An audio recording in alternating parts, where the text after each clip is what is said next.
বন্ধুরা মিলে রাস্তার পাশে খোলা মাঠে ক্রিকেট খেলছিলাম। তখন বিজয় বলল, সৌরভ, তুই তো দেখি ব্যাটিং করতে পারিস না, তুই বোলিং কর। আসলে সত্যি আমি তেমন ব্যাটিং করতে পারি না, তবুও বললাম আরেকটা বল কর, এটাই লাস্ট চান্স। ওকে, আশিক বল কর। দেখ, এবার আশিকের বলে একটা ছক্কা মারবই। দেখা যাবে। আশিক বল মারল, আমি চোখ বুজে দিলাম একটা শট। চোখ খুলে দেখি সবাই আমার দিকে চেয়ে আছে। আমি কিছু বুঝলাম না, তাই আশিককে জিজ্ঞাসা করলাম, কি রে তোরা এভাবে তাকিয়ে আছিস কেন? ভাই, আজকে তুই কি শট দিলি? আমার বল কেউ আজ পর্যন্ত টাচ করতে পারলো না, আর তুই ছক্কা মেরে দিলি। আসলে আজ পর্যন্ত আশিকের বলে কেউ 4 পর্যন্ত মারতে পারিনি। ভালো বোলিং করতে পারে আশিক, কিন্তু আজকে কিভাবে তার বল ছক্কা মারলাম নিজেও জানি না। ভাই, আমি নিজেও জানি না কিভাবে মারলাম তোর বল। চল বলটা নিয়ে আসি। বল কোথায় গিয়ে পড়েছে? ওই যে রাস্তার দিকে। চল। তারপর হাতে ক্রিকেট ব্যাটটা নিয়েই বল খুঁজতে গেলাম রাস্তার দিকে। গিয়ে দেখি একটা মেয়ে বলটা হাতে নিয়ে গাড়িতে হেলান দিয়ে দাঁড়িয়ে আছে। তারপর আমি আর আশিক মেয়েটার কাছে গেলাম, গিয়ে বললাম, এই যে ম্যাডাম, বলটা দেন। তাহলে এটা তোদের বল? জি, এটা আমাদের ক্রিকেট বল। এখন দেন। দিতে পারি, একটা শর্তে। কি সত্য? এই গাড়ির গ্লাস ভেঙে গেছে তোদের ক্রিকেট বলটা লেগে, এখন এটা ঠিক করে দিতে হবে, না হলে বল পাবে না। দেখুন, আমরা তো ছোট ছোট ছেলে, আমরা এত টাকা কোথায় পাবো? আর আমরা তো ইচ্ছে করে বলটা এদিকে মারিনি। হয়েছে, আর নাকামো করতে হবে না। এই নে বলটা, আর যেন রাস্তার পাশে এরকম খেলা করতে না দেখি। আমি বলটা হাতে নিয়ে বললাম, ধন্যবাদ। ঠিক আছে, আর এই এলাকার পুলিশ স্টেশনটা কোন দিকে? আমরা তো বললাম আমরা ইচ্ছে করে বলটা মারিনি। ভয় পাস না, আমি কিছু করব না। তাহলে থানায় কেন যাবেন? আমি ট্রান্সফার হয়ে নতুন এসেছি এখানে। তার মানে আপনি পুলিশ? সত্যি কথা বলবো, ছোটবেলা থেকে আমি পুলিশকে ভয় পাই। এখন বলো কোন দিকে থানা? সোজা গিয়ে ডান দিকে যাবেন, তারপর আবার সোজা যাবেন, পরে বাঁ দিকে গেলেই পেয়ে যাবেন আপনার থানা। এত ঘুরিয়ে পেঁচিয়ে রাস্তা আমি বুঝতে পারবো না, তার চেয়ে তুই আমার সাথে চল। আমি আমি যেতে পারবো না, আমার কাজ আছে, অন্য কাউকে নিয়ে যান। গাড়িতে ওঠো। আশিক আমার কানের কাছে মুখ এনে বলল, ম্যাডামের সাথে যা, না হলে পরে আমরা এখানে আর খেলতে পারবো না। কানে কি ফিসফিস করছিস? তাড়াতাড়ি গাড়িতে উঠো। আমিও আর কিছু বললাম না, চুপ করে থাকাটাই বুদ্ধিমানের কাজ। পুলিশদের বিশ্বাস নেই, কি না কি করে তাদের কথা না শুনলে, তাই চুপচাপ গাড়িতে উঠে পড়লাম। গাড়ি আপন গতিতে চলেছে, আমি মেয়েটার পাশে চুপচাপ বসে আছি, কোনো কথাই বলছি না। আর মেয়েটা গাড়ি ড্রাইভিং করছে। নীরবতা ভেঙে মেয়েটা আমাকে জিজ্ঞেস করলো, এখনো আমাকে ভয় পাচ্ছিস? না। তাহলে চুপচাপ বসে আছিস কেন? এমনি। আচ্ছা, তোর নাম কি? সৌরভ। আর আপনার? মায়া। আচ্ছা, তুই কোন ইয়ারে? মাস্টার্স কমপ্লিট করেছি, এখন বাড়িতেই থাকি। তোর পরিবারে কে কে থাকে? মা, বাবা, বোন আর আমি। ও। এভাবে গল্প করতে করতে থানায় এসে পৌঁছালাম। তারপর আমি গাড়ি থেকে নেমে নিজের বাসার উদ্দেশ্যে হাঁটা ধরলাম। তখন মায়া ডাক দিল আর বলল, আগামীকালকে থানায় আসিস। ঠিক আছে বলে চলে আসলাম সোজা বাসায়। দরজার সামনে এসে কলিং বেল বাজালাম। মা এসে দরজা খুলে দিল।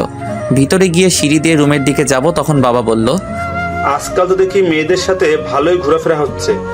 তেমন কিছু না, আমাদের এলাকার থানায় নতুন এসেছে তো, তাই রাস্তা দেখানোর জন্য আমাকে নিয়ে গেছিল। যা, এখন ফ্রেশ হয়ে আই, একসাথে খাবার খাবো। ওকে বাবা। তারপর রুমে এসে ওয়াশরুম থেকে ফ্রেশ হয়ে এসে খাবার টেবিলে গিয়ে খাবার খেয়ে রুমে এসে একটু ঘুম দিলাম।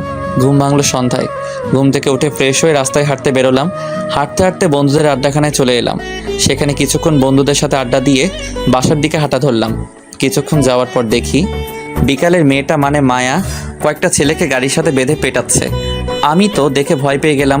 বিকেলবেলা যখন দেখছি তখন খুব শান্তভাবে কথা বলেছে। আমি মনে করেছিলাম মেয়েটা শান্তশিষ্ট, এখন তো দেখি তার উল্টো। আজকে মাত্র এই থানায় নতুন এলো আর আজকেই পেটানো শুরু করে দিয়েছে। আর সেসব কথা না ভেবে আমি আমার মতো করে রাস্তার অন্য পাশ দিয়ে পকেটে ঢুকিয়ে মাথা নিচু করে যাচ্ছি, আর সেদিকে আর চোখে তাকাচ্ছি। ছেলেগুলোকে দেখে আমার চেনা চেনা মনে হচ্ছে। আরে, এরা তো রাস্তার পাশে দাঁড়িয়ে থাকা বখাটে বা লুচ্চা ছেলে। মানে কলেজের মেয়েরা যখন রাস্তা দিয়ে যায় তখন রাস্তার পাশে দাঁড়িয়ে মেয়েদের ডিস্টার্ব করে বা খারাপ খারাপ কথা বলে। কদিন আগে আমাদের হাতেও মাইর খাইছে বিজয়ের বোনকে ডিস্টার্ব করার জন্য। মনে হয় আজকেও এরকম করেছিল, তাই উত্তম মধ্যম দিচ্ছে। একসময় চোখ পড়লো মেয়েটার উপর, মানে মায়ার দিকে। বাব্বা, মেয়েটার কি শক্তি! একজন পুরুষের শক্তির সমান হবে। ছেলেগুলোকে এমনভাবে পেটাচ্ছে মনে হচ্ছে হসপিটালে যাওয়া ছাড়া উপায় নেই।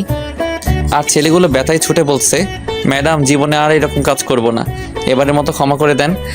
এবারের মতো ক্ষমা করে দিব, কিন্তু এই এলাকায় যেন আর না দেখি।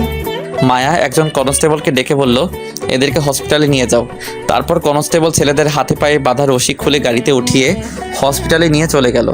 এতক্ষণ দাঁড়িয়েছিলাম, যখন হাঁটা দিব কি জানি কি মনে করে মায়া এদিকে তাকালো আর আমাকে দেখতে পেয়ে ডাক দিল, এই তুই সৌরভ না?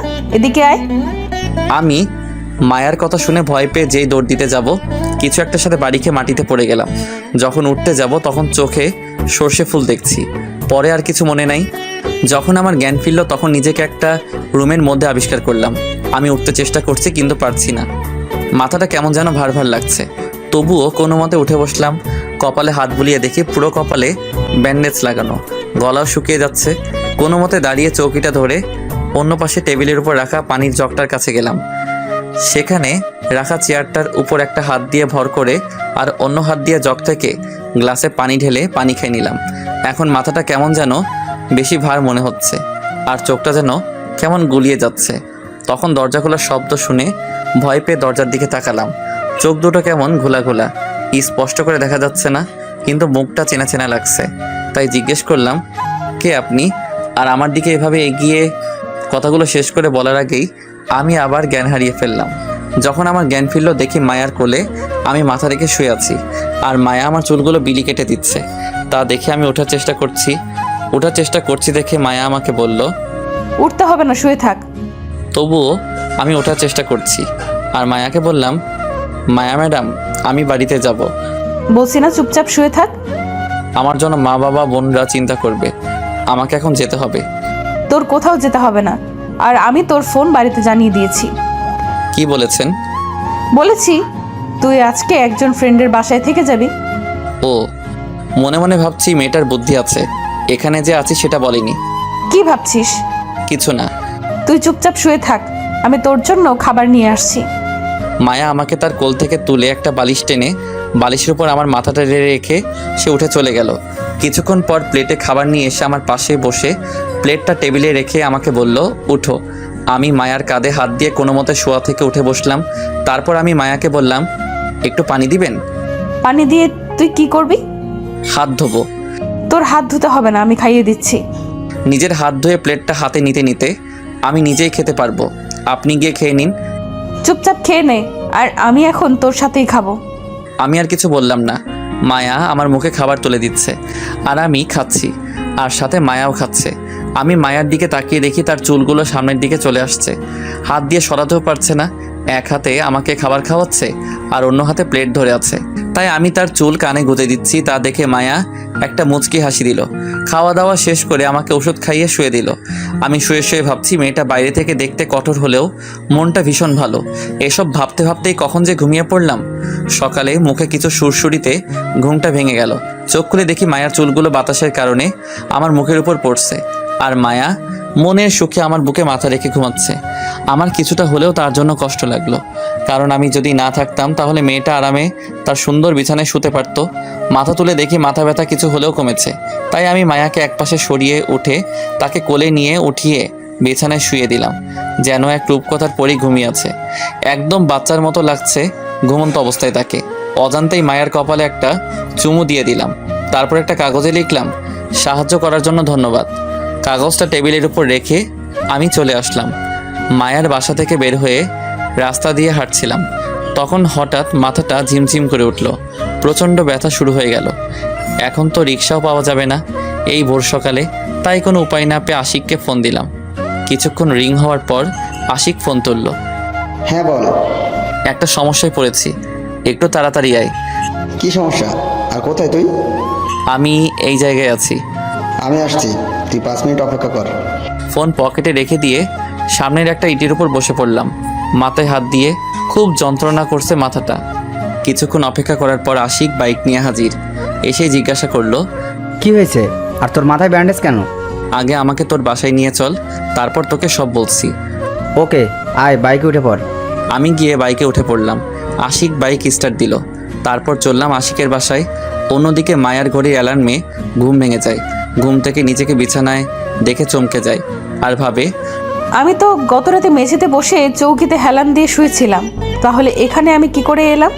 পরে আমার কথা মনে পড়তেই মায়ার দু চোখ আমাকে খুঁজতে লাগলো। এদিক ওদিক তাকিয়েও যখন আমাকে দেখলো না, তখন তার চোখ যায় টেবিলটার উপরে, আর সেখানে কাগজে বড় করে লেখা, সাহায্য করার জন্য ধন্যবাদ। লেখাটা পড়ে মায়া অজান্তেই ফিক করে একটা হাসি দেয় আর ভাবে, এর ভোরবেলায় ছেলেটা কি বাড়ি চলে গেছে? ছেলেটা মাথায় তো প্রচণ্ড আঘাত পেয়েছে, তাহলে কিভাবে একা যাবে? মায়া মনে মনে ভাবে, আমি কেন ছেলেটার কথা ভাবছি? ধ্যাৎ। বলে মায়া বিছানা থেকে উঠে ওয়াশরুমে চলে যায়। ওয়াশরুম থেকে ফ্রেশ হয়ে এসে মায়া বিছানা ঠিক করতে যায়। যেই চাদরটা তুলে ভাঁজ করতে যাবে, তখন একটা মানিব্যাগ চাদর থেকে ছিটকে এসে মেঝেতে পড়ে। মায়া কৌতূহল বশত চাদরটা রেখে মানিব্যাগটা তুলে দেখে ব্যাগে কিছু টাকা আর একটা ছিঁড়া ফটো। মায়া মানিব্যাগ থেকে ছিঁড়া ফটোটা বের করে দেখে বড় রকমের একটা টাসকি খায়, কারণ ফটোতে মায়ার ছোটবেলায় তার মনের মানুষের সাথে তোলা ফটোর অর্ধেক ফটো।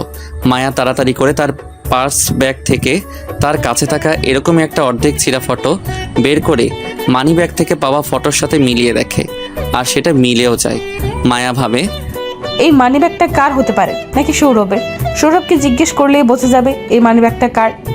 মায়া আর কিছু না ভেবে ঘড়ির দিকে তাকিয়ে দেখে অফিসের সময় হয়ে গেছে, তাই তাড়াতাড়ি করে পুলিশের ইউনিফর্ম পরে থানার দিকে রওনা দেয়। এদিকে আমি আর আশিকের বাসায় পৌঁছালাম। আমি বাইক থেকে নেমে ভিতরে গিয়ে সোজা আশিকের রুমে গিয়ে তার বিছানায় শুয়ে পড়লাম, কারণ মাথাটা বেশি ব্যথা শুরু হচ্ছিল। আমাকে এভাবে শুয়ে পড়তে দেখে আশিক জিজ্ঞেস করলো, সৌরভ, তুই ঠিক আছিস তো, নাকি শরীর খারাপ করছে? আমি ঠিক আছি, মাথার ব্যথাটা প্রচণ্ডভাবে ব্যথা শুরু হয়েছে। ও, তাহলে তুই শুয়ে রেস্ট নে, আমি একটু বাজার থেকে ঘুরে আসি। আসলে আশিকের বাবা আশিক ছোট থাকতেই মারা যায়, আর তাদের ছোট একটা ব্যবসা আছে, সেটাকে তার মা দেখাশোনা করে, আর তার বড় ভাই দেশের বাইরে থাকে, তাই তাকে রোজ বাজার করতে হয়। আমার জন্য ব্যথার ওষুধ নিয়ে আসিস, টাকা নিয়ে যায়। এই বলে আমি পকেটে হাত দিয়ে দেখি পকেটের মানিব্যাগটা নেই, মনে হয় কোথাও পড়ে গেছে, না হলে মায়ার বাড়িতে ফেলে এসে পড়েছি। তাই আশিককে বললাম, দোস্ত, মানিব্যাগটা আনতে ভুলে গেছি, তুই একটু তোর টাকা দিয়ে কষ্ট করে ওষুধ এনে দে, আমি পরে তোর টাকা দিয়ে দিব। আরে আমি তো তোর জন্য ওষুধ আনতে যাচ্ছি, আর সেই সাথে বাজারটাও করে আসবো। ধন্যবাদ দোস্ত। ঠিক আছে, ফ্রেশ হয়ে নাস্তা খেয়ে নিস, টেবিলে রাখা আছে। ওকে। আশিক বাজারে চলে গেল। আমি আরও কিছুক্ষণ শুয়ে থাকলাম। যখন মাথার ব্যথাটা একটু কমলো, উঠে ওয়াশরুমে গিয়ে ফ্রেশ হয়ে এসে টেবিলে রাখা নাস্তাটা থেকে হালকা কিছু খেয়ে নিলাম। তারপর 2 গ্লাস পানি খেয়ে আবার বিছানায় গিয়ে শরীরটাকে একটু হেলিয়ে দিলাম। তখন হঠাৎ মনে পড়লো আমার মানিব্যাগের কথাটা। মানিব্যাগের কথাটা মনে হতেই চোখ দিয়ে কয়েক ফোঁটা জল গড়িয়ে পড়লো। তার কারণ আমার ছোটোবেলার সেই ভালোবাসার মানুষের ফটো। এই একটাই ফটোর অর্ধেক ছিল আমার কাছে, আর অর্ধেকটা ভালোবাসার মানুষের কাছে। পাঠক ভাইরা, চলো ছোটোবেলার সময় ফিরে যাই। যখন আমি ছোট ছিলাম তখন আমরা গ্রামে থাকতাম, সেখানেই মিলে আমার মনে রাজকন্যার দেখা। আমাদের গ্রামে একটা নতুন পরিবার নতুন এসেছে আমাদের বাড়ির পাশেই, আর ওই নতুন পরিবারে ছিল আমার মনের রাজকন্যা। তখন আমার বয়স 6 কি 7 হবে, আর আমার মনের রাজকন্যাটার 5 কি 6 বছর হবে। পাশের বাড়ির মেয়েটা প্রায় আমার সাথে খেলতে আসতো। মেয়েটা হঠাৎ একদিন এসে আমাকে বলে, আমি I love you. I love you two.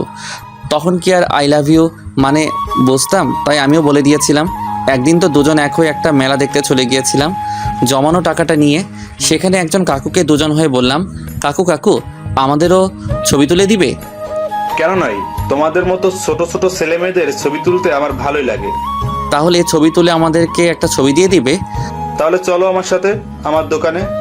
তারপরে কাকুর সাথে কাকুর দোকানে গিয়ে ছবি তুলে কাকু আমাদেরকে একটা ছবি দিয়ে দিল খামে ভরে। সেটা নিয়ে আমরা খেলতে খেলতে আবার বাড়িতে চলে আসি, আর ছবিটা আমার কাছেই আমি রাখলাম। একদিন শহর থেকে খবর আসলো নানু মারা গেছে, সবাই যাওয়ার জন্য তৈরি হচ্ছে। তখন আমি মাকে জিজ্ঞাসা করলাম, মা মা মা আমরা কি এখানে আর থাকবো না? দেখ বাবা, আমাদেরকে এখন থেকে শহরে থাকতে হবে, কারণ তোমার নানি যে সেখানে একা হয়ে যাবে, তাই আমরা সেখানেই তোমার নানির সাথে থাকবো। তোমরা চলে যাও, আমি সেখানে যাব না। দেখ বাবা, এরকম করে না, তাছাড়া এখানে আমরা মাঝে মাঝে বেড়াতে আসবো। তাহলে আমি যাব। এই তো আমার ছেলে। তারপর আমি আমার আর তার ছবিটা নিয়ে তার বাড়িতে গেলাম। দেখি সে তাদের বাগানে খেলছিল। আমি তার কাছে গিয়ে বললাম, আমরা চলে যাচ্ছি, আর এখানে আসবো না। তখন সে কান্না করে বলে, সেখানে গেলে আমাকে ভুলে যাবে না তো? তার জন্য এই ছবির অর্ধেক তুমি রাখো আর অর্ধেক আমার কাছে থাকবে। তারপর ছবিটা ছিঁড়ে আমার ছবিটা তার কাছে আর তার ছবিটা আমার কাছে রাখলো। যখন আমরা শহরে চলে যাচ্ছিলাম তখন সে খুব কান্না করেছিল, আমিও করেছিলাম। যখন আমি বড় হতে লাগলাম বুঝতে পারতে লাগলাম তাকে আমি ভালোবেসে ফেলেছি। পরে যখন আমি বড় হয়ে তাকে নিতে গ্রামে আসলাম, এসে শুনি তারা নাকি এখান থেকে চলে গেছে। সেদিন আমি খুব কেঁদেছিলাম তার জন্য। তারপর থেকে আমি তার ছবি নিয়েই বেঁচে আছি। যাক, এখন বর্তমানে আসি। শুয়ে শুয়ে ছবিটার কথা ভাবছি আর চোখের জল ফেলছি। ছবিটা আমি হারিয়ে ফেললাম না তো? তখন মনে পড়লো মায়ার কথা। সেখানে মনে ছবিটা পড়েছে। আমাকে সেখানে তাড়াতাড়ি যেতে হবে। যেই উঠে দরজা খুলে সামনে তাকিয়ে আমি অবাক, কারণ দরজার সামনে মায়া দাঁড়িয়ে আছে আর মায়ার পিছনে দেখি আশিক দাঁড়িয়ে আছে। আমি মায়াকে জিজ্ঞেস করলাম, ম্যাডাম আপনি এখানে? তুই চলে আসবি কেন এত সকালে? আর আমাকে বলার প্রয়োজন মনে করলি না? আপনি ঘুমাচ্ছিলেন তাই আর ডাকিনি।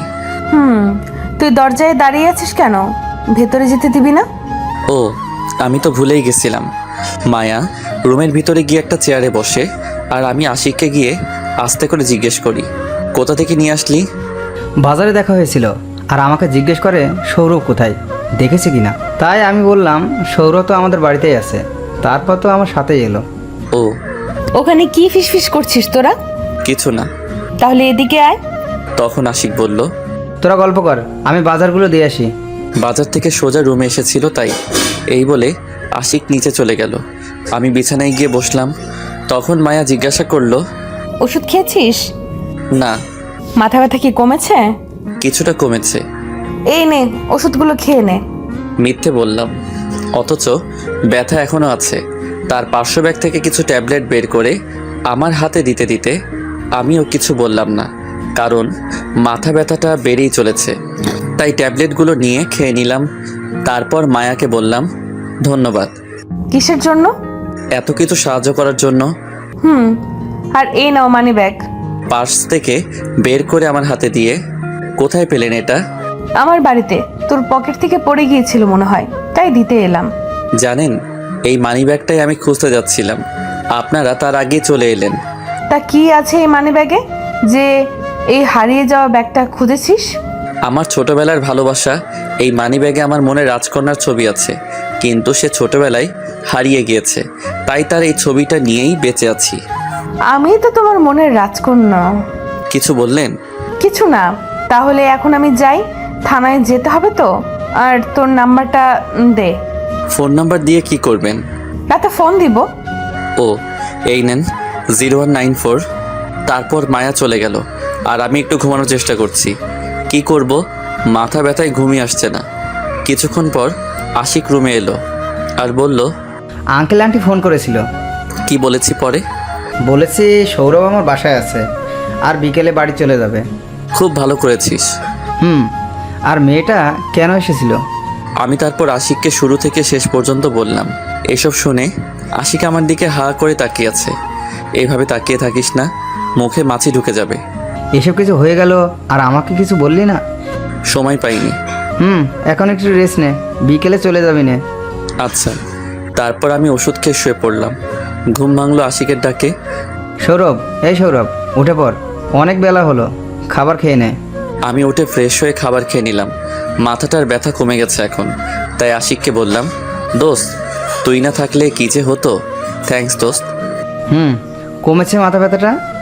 কমে গেছে দোস্ত, এখন বাড়ি চলে যাই, পরে আবার মা বাবারা আমার জন্য চিন্তা করবে। চল, আমি তোকে বাইকে করে বাসায় দিয়ে আসি। ঠিক আছে। তারপর আমি আশিকের সাথে বাইকে করে বাসায় চলে এলাম। আমি বাইক থেকে নেমে আশিককে বললাম, ভিতরে আয়, চা খেয়ে যাবি? না দোস্ত, আজকে থাক, অন্য একদিন আসবো, তুই এখন রেস্ট নে। এই বলে আশিক চলে গেল। বাসার দরজার কাছে গিয়ে কলিং বেল বাজালাম। মা এসে দরজা খুলে দিল আর আমাকে দেখে জিজ্ঞেস করলো, তোর মাথায় কি হয়েছে? ব্যান্ডেজ কেন? তেমন কিছু না, ওই একটু পড়ে গিয়ে কেটে গেছে। দেখে চলতে পারিস না? আয় ভেতরে আয়। আমি ভিতরে গিয়ে ওয়াশরুম থেকে ফ্রেশ হয়ে নিলাম। তারপর রুমে গিয়ে বিছানায় শরীরটা একটু এলিয়ে দিলাম আর হাতে ফোনটা নিয়ে একটু ফেসবুকে ঢুকলাম। অনেক দিন ধরে ফেসবুকে ঢোকা হয় নাই। নোটিফিকেশন চেক করছিলাম, তখন দেখি আমার ছবিতে কেউ কমেন্ট করেছে। আইডির নাম ছোটবেলার ভালোবাসা। কমেন্ট বক্সে ঢুকে দেখি ওই আইডি থেকে লিখেছে সো সুইট জানো। আমি তো দেখে অবাক, এটা আবার কে হতে পারে? যে আমাকে জানু বলছে। আইডির প্রোফাইল চেক করে দেখি আইডিটা কোনো মেয়ের আইডি। আমি রিপ্লাই দিলাম, কে আপনার জানু, আর আপনি কি আমাকে চিনেন নাকি? এটা লিখেই ফেসবুক থেকে বের হয়ে গেলাম। শুয়ে শুয়ে ছোটবেলার আমার মনের রাজকন্যার ছবিটা মানিব্যাগ থেকে বের করে দেখছিলাম। তখন মা আমার রুমে এসে বলল, খেতে আয়। আমি ছবিটা হাতে নিয়ে বললাম, মা আমি আশিকদের ওখানে খেয়ে এসেছি। ও আরেকটা কথা, সন্ধ্যে একটু বাজারে যেতে পারবি? তুমি বাজারের লিস্টটা রেডি করে রেখো। ওকে। তারপর মা চলে গেল। আমি আবার আমার মনের রাজকন্যাটার ছবির দিকে তাকিয়ে ভাবছি, কোথায় হারিয়ে গেলে তুমি? তোমাকে আমি কিভাবে খুঁজবো? এসব ভাবতেই চোখ থেকে কয়েক ফোঁটা জল গড়িয়ে পড়ল। তখন পাশে থাকা ফোনটা বেজে উঠল। ফোনটা তুলে দেখে অচেনা নাম্বার, তাই রিসিভ করলাম না। বারবার কল করছে, তাই বাধ্য হয়ে কলটা রিসিভ করলাম। হ্যালো সৌরভ, জি, আপনি কে আর আমাকে কিভাবে চেনেন? আমি মায়া। এবার চিনতে পারছিস? কেন ফোন করেছেন? কি করছিস এখন? শুয়ে আছি। আপনি? এখনো থানায় আছি। ভাত খেয়েছিস? আপনি? আর শোন, আগামীকাল সকালে থানায় আসিস। কেন, আমি কি কিছু করেছি? না, তোকে একটু দরকার আছে। ঠিক আছে। এই বলে ফোনটা কেটে দিলাম। তারপর হাতে থাকা ছবিটা আমার মানিব্যাগে রেখে বিছানা থেকে উঠে ফ্রেশ হয়ে ড্রয়িং রুমে গেলাম। দেখি মা একা বসে বসে টিভি দেখছে। আমি মাকে জিজ্ঞাসা করলাম, মা বাবা কোথাও গেছে নাকি? মনে হয় পাশের বাড়িতে গেছে কিছু বই আনার জন্য। ও মা, একটু খাবার বেড়ে দাও তো, খিদা লাগতেছে। তুই বস, আমি খাবার নিয়ে আসছি। মা বসা থেকে উঠে খাবার টেবিলে গিয়ে প্লেটে খাবার বেড়ে আনলো। আমার পাশে বসে আমার মুখের দিকে খাবার তুলে বলল, খেয়ে নে। আমিও ভালো ছেলের মতো খেতে লাগলাম। মা ভাত খাওয়াচ্ছে আর আমি খাচ্ছি। আসলে জানেন পাঠক ভাইরা, মায়ের মতো করে কেউ আপনাকে ভালোবাসবে না। সব সময় সন্তানের ভালো মন্দ সব দিক থেকেই খেয়াল রাখে। আপনি যখন কোনো গোপন কিছু মায়ের সামনে লুকাবেন, মা ঠিক সেটা বুঝে ফেলবে। আর আপনার চেহারা দেখে বুঝে ফেলবে আপনি কষ্টে আছেন নাকি ভালো। শুধু মায়েরাই বুঝে সন্তানদের কষ্ট। এর জন্যই বলি, মায়েদের মন সবার থেকে আলাদা। যাক, এবার গল্পে আসি। আমার চোখ দিয়ে জল গড়িয়ে পড়ল। তাদেরকে দেখে মা জিজ্ঞেস করলো, কাঁদছিস কেন? তোমার মতো কেউ হয় না মা। এই পৃথিবীতে তুমি সবসময় সন্তানের পাশে থাকো। এই জন্য আবার কাঁদতে হয়? এখন ছাড়, খাবারটা খেয়ে নে। তারপর খাওয়া শেষ করে মাকে বললাম, দাও লিস্টটা, বাজারে যাব। মা বাজারের লিস্টটা ও টাকা দিল। সেটা নিয়ে আমি বাজারে গেলাম। বাজারে গিয়ে লিস্টে যা কিছু ছিল সব নিয়ে নিলাম। বাজার থেকে যখন ফিরছিলাম তখন পিছন থেকে কেউ ডাকছিল, তাই পিছনে ঘুরে দেখি দিয়া। একই সাথে কলেজে পড়েছিলাম, সেই থেকে আমাকে চিনে। দিয়া আমার কাছে এসে জিজ্ঞাসা করলো, কেমন আছিস সৌরভ? এই তো ভালোই, তুই? ভালো। কোথায় গিয়েছিলি, বাজারে নাকি? তোর অবস্থা কি? কোনো চাকরি টাকরি পেয়েছিস? না, এখনো পাইনি। তুই? না, চলো হাঁটতে হাঁটতে কথা বলি। চল। তারপর দুজন গল্প করতে করতে হাঁটছি। কিছু দূর যাওয়ার পর সামনে তাকিয়ে দেখি মায়া জিপ গাড়ি নিয়ে দাঁড়িয়ে আছে। তাকে দেখে আমি তো ভয় শেষ। আসলে পুলিশরা সন্ধ্যায় বা যে কোনো সময় একটা ছেলে একটা মেয়ে রাস্তায় দেখলেই ভাবে ছেলেরা মেয়েদের ডিস্টার্ব করছে। আমি দিয়াকে বললাম, তাহলে আজ যাই, পরে আবার দেখা হলে জমি আড্ডা দিব। এখন তাড়াতাড়ি যেতে হবে, মা আমার জন্য অপেক্ষা করছে, মনে হয় রান্না করার জন্য। ঠিক আছে, বাই, আবার দেখা হবে। দিয়ার কাছ থেকে বিদায় নিয়ে বাড়ির উদ্দেশ্যে রওনা দিলাম। এদিক ওদিক না তাকিয়ে সোজা হাঁটা শুরু করলাম, মাথা নিচু করে। কিছু দূর যাওয়ার পর কিছু একটার সাথে ধাক্কা খেলাম। মাথা তুলে সামনে তাকিয়ে অবাক, সামনে মায়া দাঁড়িয়ে আছে। মনে হয় মায়ার সাথে ধাক্কা খেয়েছি। মায়া আমার দিকে রাগী চোখে তাকিয়ে আছে।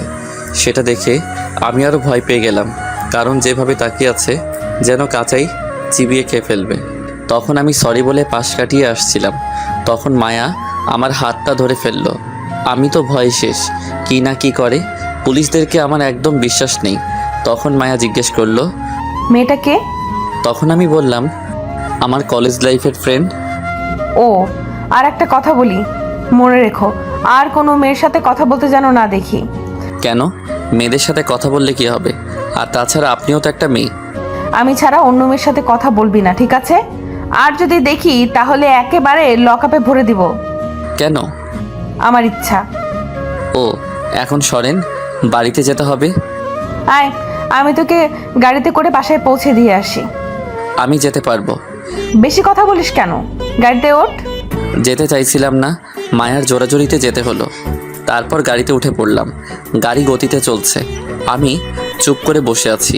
নীরবতা ভেঙে মায়া বলল, আচ্ছা সৌরভ, তোর কি কোনো গার্লফ্রেন্ড আছে? নেই, তবে ছোটবেলায় ছিল একজন, হারিয়ে ফেলেছি তাকে। তাই আর এই প্রেম ভালোবাসায় জড়াইনি। কেন? কারণ সে যদি আবার ফিরে আসে, যদি সে ফিরে না আসে? তাহলে এইভাবেই একা কাটিয়ে দিব বাকিটা জীবন। আর আমার বিশ্বাস সে ফিরে আসবে। ও, গাড়ি থামান, বাসায় এসে গেছি। আসলে কখন যে বাসার সামনে চলে আসলাম নিজেই বুঝিনি। এটা তোদের বাসা? চলেন, চা খেয়ে যাবেন। না, আজকে থাক, পরে একদিন আসবো। এই বলে আমি বাসার ভিতরে চলে যাচ্ছিলাম, তখন আবার মায়া ডাক দিয়ে বলল, আগামীকাল রেডি থেকো, ঘুরতে যাব। ঠিক আছে। তারপর আমি ভিতরে চলে গেলাম, গিয়ে মায়ের কাছে বাজারটা দিয়ে ওয়াশরুমে গিয়ে ফ্রেশ হয়ে নিলাম। রুমে এসে ফোন হাতে নিয়ে একটু ফেসবুকে ঢুকলাম। কিছুক্ষণ নিউজ ফিডে স্ট্যাটাস দেখার পর একটা মেসেজ আসলো ছোটবেলার ভালোবাসা নামের আইডি থেকে। আমি মেসেজটা চেক করে দেখি, লিখেছে, কি করছো জান? মেসেজটা পড়ে তো আমি অবাক, কারণ এসব মেসেজ তো আমাকে কেউ দিবে না।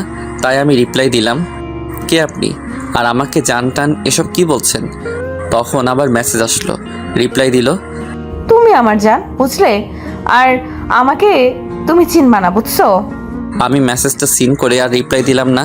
রিপ্লাই দিলেই যত জান টান, বাবুসোনা, তামা, লোহা ইত্যাদি বলবে, তার চেয়ে বরং রিপ্লাই না দিলেই ভালো। তারপর ফেসবুক থেকে বের হলাম, কিছুই ভালো লাগছে না। যা বিজয়কে ফোন দিয়ে দেখি।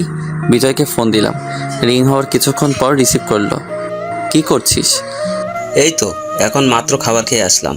তুই কি করছিস? এই তো শুয়ে আছি। শোন, আগামীকালকে জনি মামার দোকানে চলে আসিস, কথা আছে। ঠিক আছে, আশিকদেরও বলে দিস। Okay, good night. To you. ফোনটা রেখে একটা রবীন্দ্রনাথের গল্পের বই পড়ছিলাম। মা এসে খাওয়ার জন্য ডেকে গেল। আমি বিছানা থেকে উঠে ডাইনিং টেবিলে গেলাম, দেখি আজকে পোলাও করেছে। আহা কি শান্তি, আজকে পেট ভরে খাবো। এই যে পাঠকরা, আমাকে পেটুক ভাববেন না, খেতে চাইলে চলে আসেন। ও, আপনারা তো আমার বাসার ঠিকানা জানেন না। ঠিক আছে, কোনো ব্যাপার না, এখন তো ডিজিটাল যুগ, আমি আপনাদের জন্য বিকাশে পাঠিয়ে দিব, কেমন? আম্মু, আজকে পোলাও রান্না করেছো? সাথে গরুর মাংস। মা, আমার তো গন্ধগুলো শুকেই জিভে জল চলে আসছে, তাড়াতাড়ি দাও। দেখ পাগল ছেলের কারবার, হাত ধুয়ে নে, আমি খাবার বেড়ে দিচ্ছি। আমি হাত ধুয়ে নিলাম। আমি মাকে জিজ্ঞেস করলাম, মা, বাবা কোথায়? আজকে একসাথে খাবো। তখন বোন সাথে ছিল আর বলল, ওয়াশরুমে গেছে, চলে আসবে এক্ষুনি। বলতে না বলতেই বাবা হাজির। তখন বাবা বলল, কি কথা হচ্ছে শুনি মাসেলের? কিছু না। মা খাবার বেড়ে দিল, সবাই মিলে খাচ্ছি। একসময় বাবা বলল, সৌরভের মা, আজকে রান্নাটা কিন্তু একদম টেস্টি হয়েছে। কি বলিস সৌরভ? মা আজকে যা রেঁধেছে না, কি বলবো, তোমার রান্নার তুলনা হয় না। হয়েছে হয়েছে, আর পাম দিতে হবে না, চুপচাপ খেয়ে নে।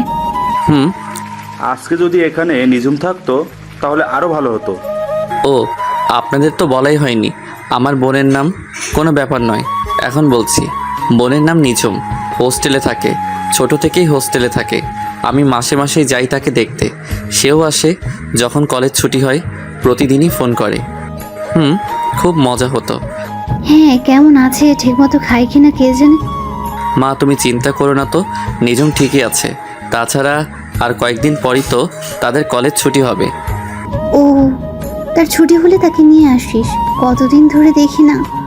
কলেজ ছুটি হলে সৌরভ নিয়ে আসবো নে, এখন খাও তো। ঠিক আছে মা, মাংসের ঝোলটা একটু দাও তো। প্লেটটা এদিকে দে, তোমারও কি কিছু লাগবে? পোলাওটা একটু দাও।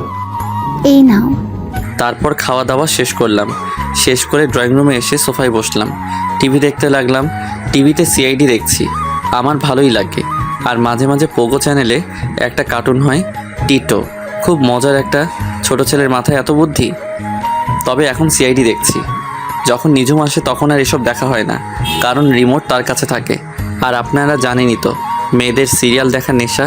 কি কি চ্যানেল জানি আছে, ও মনে পড়েছে, স্টার জলসা, কালার্স বাংলা, জি টিভি।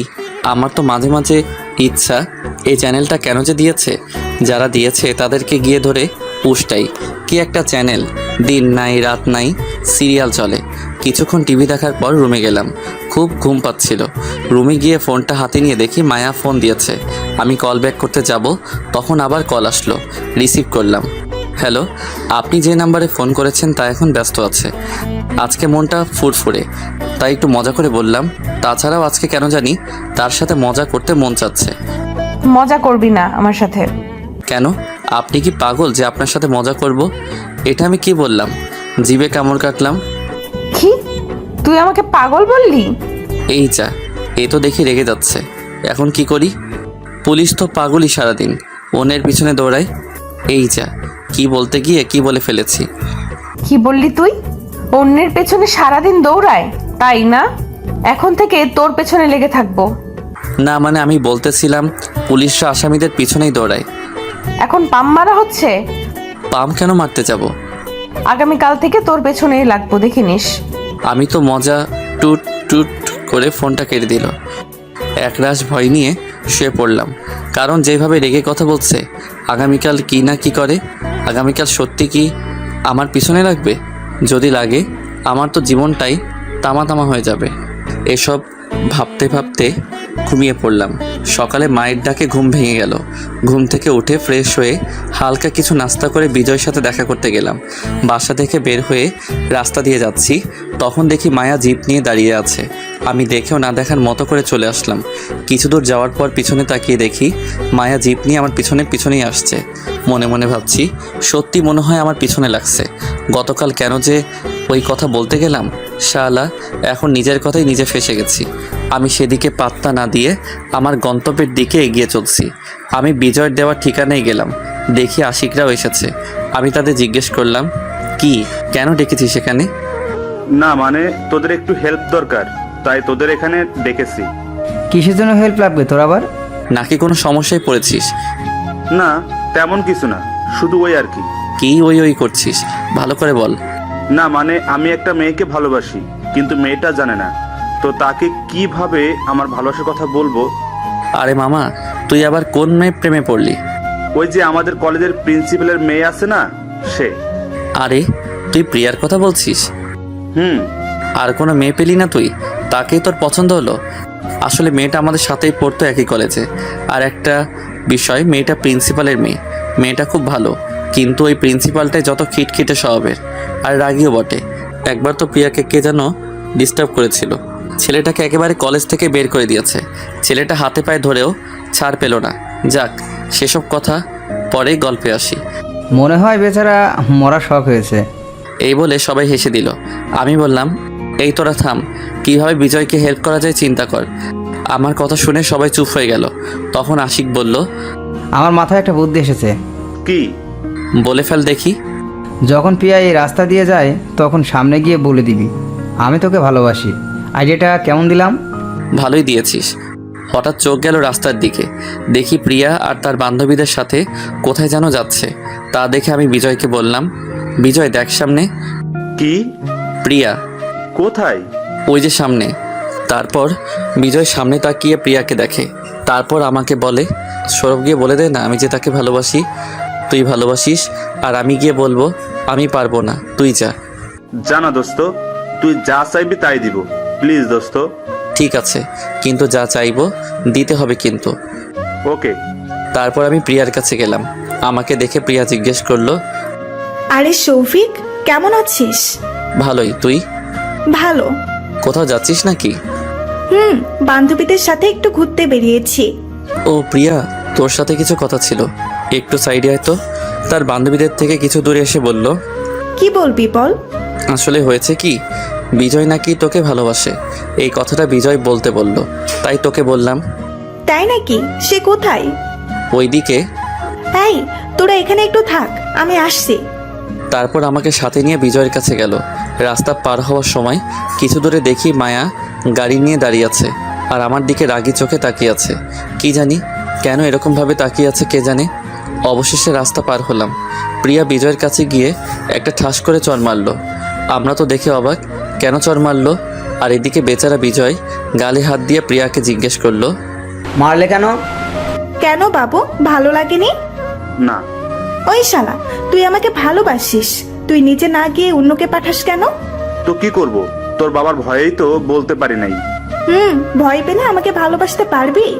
না। এবার আমাকে প্রপোজ কর দেখি।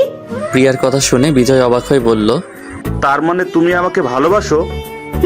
কলেজ থেকেই। তাহলে বলনি কেন? হারানোর ভয়ে বলিনি, যদি তুমি না বলে দিতে। তাই? এবার আমাকে প্রপোজ করো। তারপর বিজয় হাঁটু গেড়ে প্রিয়াকে প্রপোজ করে। প্রিয়াও বিজয়ের হাত ধরে তুলে জড়িয়ে ধরে। তখনই প্রিয়ার বান্ধবীরা এসে বলে, আমরাও এখানে আছি কিন্তু। এই বিজয়, এখন কিন্তু যা চাইবো তাই দিতে হবে। কি চাস বল? বেশি কিছু না, ওই পোলাও আর বিরিয়ানি খাওয়ালেই হবে সবাইকে। তাহলে আগামীকাল সকালে চলে আসিস আশিকদের নিয়ে আমার বাড়িতে। আন্টি রান্না কতদিন ধরে খাই না। ঠিক বলেছিস।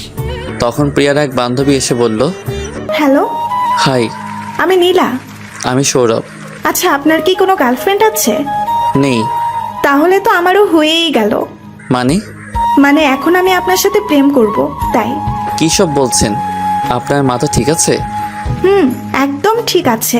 নীলার সাথে কথা বলছিলাম। তখন প্রিয়া বলল, চলো সবাই, আজকে তোদের জন্য ফুচকা খাওয়াবো। তারপর সবাই চলে গেল ফুচকার দোকানে। আমি তারপর নীলাকে কিছু বলিনি। তখন আমি রাস্তার ওপাশে তাকিয়ে দেখি মায়া দাঁড়িয়ে আছে। তা দেখে তাদেরকে বললাম, তোরা যা, আমার কাজ আছে একটু। তোর আবার এ সময় কি কাজ? আমি আশিকের কানের কাছে গিয়ে বললাম, রাস্তার ওপাশে দেখ কে আছে। আশিক আমার কথা শুনে তাকিয়ে দেখে মায়া পুলিশ ড্রেসে দাঁড়িয়ে আছে। পরে আশিক জিজ্ঞেস করে, মেয়েটা কি পুলিশ? আর সকাল থেকে আমাকে ফলো করেছে। এই, তুই কাউকে বলিসনি তো আবার? আরে না। তাহলে তোর পিছনে লেগে আছে কেন সকাল থেকে? তারপর আমি গতকাল রাতের ঘটনাটা বললাম।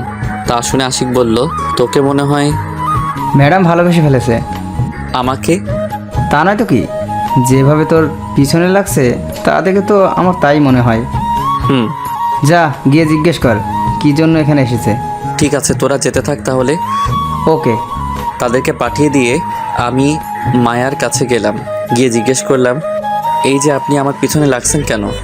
গতকাল রাতে তুমিই তো বলছিলা পুলিশরা শুধু শুধু মানুষের পেছনে দৌড়ায়, তাই আজ থেকে তোমার পেছনে লেগেছি। আচ্ছা, আপনি কি আমাকে ভালো টালোবাসেন নাকি? তা বলতেও পারো, কিন্তু কেন? না মানে আপনি তুই থেকে তুমিতে চলে গেলেন। তাই? আর শুনেন, আমি কিন্তু আপনাকে ভালোবাসতে পারবো না। কেন? কারণ আমার ছোটবেলার ভালোবাসা এখনো আছে। হারিয়ে গেলেও আমার বিশ্বাস সে ফিরে আসবে। তোমার সামনেই তো দাঁড়িয়ে আছে। কিছু বললেন? না, কিছু না। ও, তাহলে এখন যাই। এই বলে চলে যাচ্ছিলাম। তখন মায়া বলে উঠল, কোথায় যাচ্ছ? নাকি ওই ডাইনি মেটার কাছে যাবে? কেন, কোনো সমস্যা আছে আপনার? হ্যাঁ, আমার অনেক সমস্যা, কারণ আমি তোমাকে ভালোবাসি। কখন থেকে? যেদিন তুমি মাথায় আঘাত পেয়েছিলে সেদিন থেকেই। ও, তোমাকেও আমাকে ভালোবাসতে হবে। পারবো না। কি বললাম? কই কিছু না তো। এখন চলো।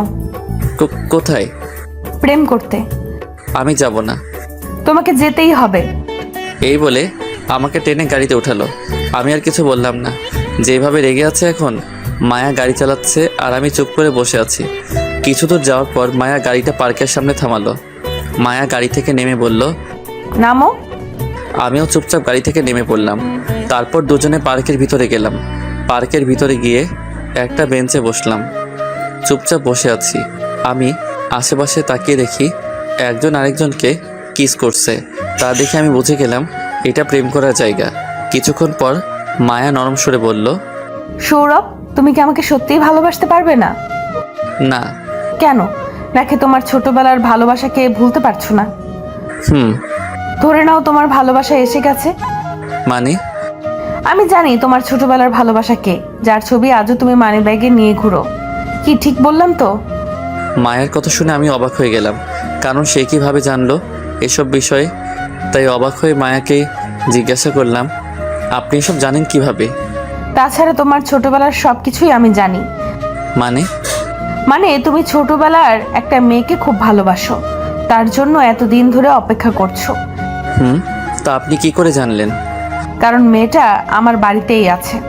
তাড়াতাড়ি চলেন। আসলে প্রিয় মানুষটাকে দেখতে মনটা খুবই ছটফট করছে। কোথায়? আপনার বাড়িতে। ও চলো। তারপর মায়ের সাথে করে পার্ক থেকে মায়ার বাড়িতে চললাম। মায়ার বাড়িতে পৌঁছে আমি গাড়ি থেকে নেমে তাড়াতাড়ি মায়ার বাসার ভিতরে গেলাম। আমার এরকম করা দেখে মায়া জিজ্ঞাসা করলো, তুমি এমন করছো কেন? কারণ তাকে অনেকদিন পর দেখবো তো তাই। আর তর সইছে না। কোথায় সে? তোমার পাশেই তো দাঁড়িয়ে আছে। আমি মায়াকে আবার জিজ্ঞেস করলাম, কোথায় সে? আছে। তারপর মায়া তার ঘরের দরজা খুলে আর আমি ভিতরে গিয়ে কাউকে দেখতে না পেয়ে মায়াকে জিজ্ঞাসা করি, ঘরে তো কেউ নেই, কোথায় আছে সে? কেন, আমি তো আছি। মানে আমি তোমার ভালোবাসা। আপনি? আমি। কেন বিশ্বাস হচ্ছে না? না। তাহলে তোমার মানি ব্যাগটা দাও। কেন? দিতে বলছি, দাও। আমিও আর কিছু বললাম না, পকেট থেকে বের করে দিয়ে দিলাম। মায়া মানি ব্যাগটা নিয়ে ব্যাগ থেকে সেই ছবিটা বের করলো। তা দেখে আমি বললাম, এটা আমাকে দিয়ে দিন। মায়া চুপ করে আছে। মায়া তার পার্স থেকে আরেকটা ছবি বের করে সেটা দেখে তো আমি চমকে যাই, কারণ আমার কাছে যে ছিঁড়া ছবিটা ছিল সেটা তার অর্ধেক। আমি মায়াকে জিজ্ঞাসা করলাম, এই ছবিটা আপনি কোথায় পেয়েছেন? ছোটবেলা থেকেই আমার কাছে ছিল। আর এই ছবিটা তুমি কোথায় পেয়েছো? আমার মানি ব্যাগে যে ছবিটা ছিল সেটা দেখিয়ে। কেন? আর এই ছবিতে আমার ছোটবেলার ছবি? মায়া আর কিছু না বলে সোজা এসে আমাকে জড়িয়ে ধরলো। আমি তো অবাকের পর অবাক হচ্ছি, কেন এমন করছে মায়া? আর ছবিটার অর্ধেক অংশটাও তার কাছে। তাহলে কি মায়া আমার? না, আর কিছু ভাবতে পারছি না। এদিকে মায়া আমাকে জড়িয়ে ধরে আছে।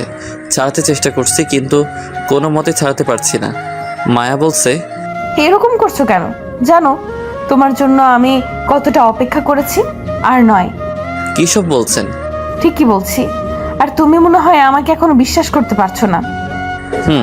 তাহলে এই দেখো।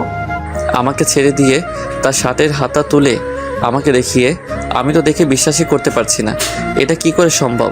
তার হাতে এই অক্ষরের একটা ট্যাটু আঁকা। তা দেখে আমি বুঝে গেলাম এটা সেই মানুষটাই।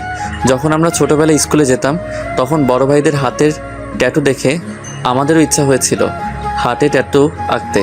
তারপর একদিন আমরা এক বড় ভাইয়ের কাছে গিয়ে হাতে ট্যাটু লিখে আঁকি। আমার নামের প্রথম অক্ষর এস তার হাতে, আর তার নামের এম অক্ষর আমার হাতে আঁকি। যাক, এখন বর্তমানে আসি। আমি মায়াকে কিছু বলার আগেই মায়া বলে উঠল, তোমার হাতেও কিন্তু এম অক্ষরের ট্যাটু আছে। আমি এখন আরও নিশ্চিন্ত হলাম, কারণ আমার হাতে যে ট্যাটু আছে সেটা আমি আর সে ছাড়া কেউ জানতো না। আমি কোনো কথা না বলে মায়াকে গিয়ে জড়িয়ে ধরে কান্না করে দিলাম। এই কান্না কষ্টের কান্না নয়, আনন্দের কান্না। আমাকে কান্না করতে দেখে মায়া বলল, তাই একদম কান্না করবে না, তাহলে কিন্তু আমিও খেতে দেবো। তাহলে কাছে থেকেও আমাকে বলোনি কেন? তুমি আমার সেই তুমি। বলতে চেষ্টা করেছি কিন্তু পারিনি। আর ফেসবুকে যে আইডি থেকে তোমাকে মেসেজ দিত সেই মেসেজটাও আমিই দিতাম। অনেক ভালোবাসি তোমাকে। ভালোবাসবে তো আমাকে? কি বলো? আমিও তোমাকে অনেক অনেক ভালোবাসি, তাই তো আজ পর্যন্ত কোনো মেয়ের প্রস্তাবে রাজি হইনি। তুমি আসবে বলেই। কি? তোমাকে মেয়েরা প্রেমের প্রস্তাব দিত? কিন্তু আমি রাজি হইনি। আজকেও একটা মেয়ে আমাকে কথাটা বলার আগেই মায়া বলল, ওই ডাইনিটা বলেছিল তো? যারা যারা আমার বরকে প্রেমের প্রস্তাব দিয়েছে তাদের এক একটাকে তো আমি হাজতে ভরবো। আমি মুচকি মুচকি হাসি দিয়ে তার দিকে তাকিয়ে আছি। রাগলে তার গাল দুটো কেমন যেন লাল হয়ে যায়, আর তাকে দেখতেও তখন খুব সুন্দর লাগে। আমার হাসি দেখে মায়া জিজ্ঞেস করলো, এই তুমি হাসছো কেন? না মানে এই যে তুমি বর বললে তাই। এই কারণে তুমি হাসছো? তাছাড়া তুমি তো আমার বরই হবে, তাই না? হব? আমি তো বিয়ে করে ফেলেছি, তাহলে কিভাবে তোমার বর হব? তো তুমি বিয়ে করেছো? এই যা, মনে হয় কান্না করে দিবে। আমি তাকে কাছে টেনে এনে বললাম, তুমি কান্না করছো কেন?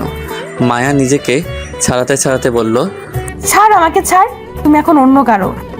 আমি আর কিছু না বলে দুহাত দিয়ে মায়াকে জড়িয়ে ধরে তার গোলাপি মিষ্টি ঠোঁটে আমার ঠোঁট ডুবিয়ে দিলাম। আহা, সে কি ফিলিংস বলে বোঝাতে পারবো না। এদিকে মায়া ছুটার জন্য আমার বুকে কিল ঘুষি দিতে লাগলো। আমিও কি ছাড়ার পাত্র? অবশেষে না পেরে চুপ করে রইল। প্রায় 10 মিনিট পর ছেড়ে দিলাম। দুজনই হাঁপাচ্ছি। এক পর্যায়ে মায়া বলল, তুমি এটা কি করলে?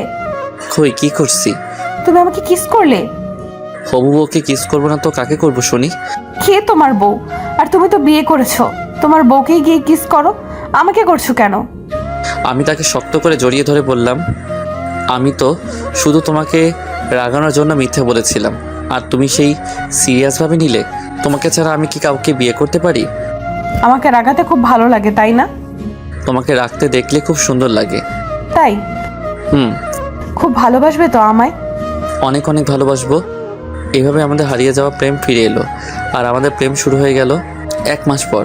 আজ আমার আর মায়ার বিয়ে। বিয়েটা পারিবারিকভাবেই হচ্ছে, দুই পরিবারের খুশিতেই আমাদের বিয়ে হচ্ছে। ছেলেপুলেরা দৌড়াদৌড়ি করছে, আমি বসে আছি আমার রুমে। সকাল থেকে মায়াকে দেখেনি, তাই তাকে দেখতে মনটা ছটফট করছে। কি করব বল, ভাবিরা তার কাছে যেতেই দেয় না। কিছুক্ষণ পর বাবা রুমে এসে আমাকে ডাক দিয়ে গেল। স্টেজে যেতে কাজী নাকি এসে গেছে। আমি রুম থেকে বের হয়ে স্টেজে গিয়ে বসলাম। একা একা বসে আছি। শালার বন্ধুগুলোকে দেখি বসে ময়দা মাখা সুন্দরী মেয়ে দেখছে। আমার বউকে আবার বলিনি, কিন্তু আমার বউ যথেষ্ট সুন্দরী আছে, ময়দা মাখার দরকারই নেই। এই কথা পাঠক ভাইয়েরা আমার বউকে বলবেন না আবার। কিছুক্ষণ পর মায়াকে আমার পাশে বসিয়ে দিল, আর কাজী বিয়ের কাজটা শুরু করে দিল। অবশেষে বিয়ের কাজ সম্পূর্ণ হলো। এখন প্রায় রাত 10টা বাজে, আর আমি বাথরুমের দরজার সামনে দাঁড়িয়ে আছি। আমাকে দরজার সামনে দাঁড়িয়ে থাকতে দেখে ভাবিরা জোর করে আমাকে রুমের ভিতরে ঢুকিয়ে দিয়ে দরজাটা বাইরে থেকে বন্ধ করে দিল। রুমের ভিতরে গিয়ে বিছানার কাছে গেলাম, দেখি মায়া ইয়া বড় লম্বা ঘোমটা দিয়ে বসে আছে। আমি ঘোমটা তুলে তাকে দেখে আবার ক্রাশ খাইলাম আর কি। তারপর মায়াকে বললাম, চলো বাসর করি আমরা। আমার এই কথাটা হঠাৎ বলাতে মায়া চমকে উঠে বলল, সবার সামনে? কেউ তো নেই। নেই মানে? তোমার পাঠকরা তো দেখছে, তাদের সামনে আমার লজ্জা করে না বুঝি? ওরে আমার লজ্জাপতি বউরে। এই যে পাঠক ভাইয়েরা, আপনারা এখন আসতে পারেন, অনেক পড়েছেন, অন্য একদিন পড়ে নেবেন। এখন দেখছেন না আমার লজ্জাপতি বউটা কত কত লজ্জা পাচ্ছে। এই আমি পাঠকদেরকে তাড়িয়ে দিয়েছি, এখন তো শুরু করি। লাইটটা অফ করে দাও। তারপর লাইট অফ, দুজনে মিলে এখন বাসর করতে হবে। এই পাঠক ভাইরা, এখন আপনারা জাননি আপনাদের মা বাবা আপনাদের জন্য চিন্তা করবে তো। এইভাবেই শুরু হলো এই গল্পের আমাদের সুখের সংসার জীবন। ভালোভাবে যেন কাটে তাদের এই সুখের জীবনটা। আজ এখানেই শেষ করছি এই গল্পের এই পর্ব। দেখা হবে আবার কোনো গল্প নিয়ে।